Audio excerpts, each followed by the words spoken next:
U narednih mjesec dana ljubitelji umetnosti moći će da upoznaju jednog sasvim novog i jedinstvenog slikara sa ovih prostora, Ranka Vukelića. Ovaj umetnik je svoja dela izlagao u Muzeju Vojvodine u Novom Sadu i u Sremskim Karlovcima, a sada, u susret manifestaciji Noć muzeja, otvorio je samostalnu izložbu u Sremskoj Mitrovici. Ova izložba Ranka Vukelića je jedna predivna stvar koja je obogatila ne samo program našeg muzeja, već i čitavog grada.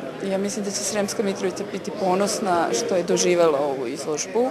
Izložba će trajati čitavih mjesec dana i Mitrovčani će imati priliku da je posete i vide ne samo za Noć muzeja, već i u danima kada subotama i nedeljama otvarat ćemo za svaku priliku kada požele da je pogledaju, jer ovo je stvarno nešto izuzetno. Nisu imali skoro priliku ovako nešto da vide.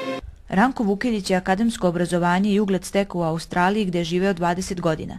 Pre godinu dana se vratio u Novi Sad i odlučio da se predstavi domaćoj publici. Njegova tehnika slikanja je klasično ulje na platnu, koju je vremenom razvio u specifičnu tehniku izučavajući tajne starih majstora, flamanskih slikara. Sva moja mašta, informacije koje nam dolaze, jedni kažu od Boga, jedni od prirode, jedni od dara koji nosimo, već na koji način nam je došao.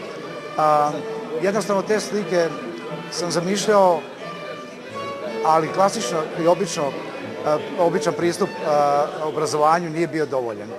I sam taj izraz za kojim sam ja težio nakon školovanja uzeo mi je dosta godina da gradim jedan po jedan korak, taman dođe do nekog rezultata, pa se razočaram, pa se vratim 3 koraka unazad, ali se ipak isplatilo nakon dužeg vremena, jedno jutro, tako da kažem simbolično, jednostavno ruka je i četka u ruci počela da radi u sinhronizovanost sa mojim mislima, sa onim što sam želeo. Ranko Vukelić je u svoje pejzaže sjedinio australijske, bosanske i vojvođanske predele, ono što je imao i ono što mu je nedostajalo.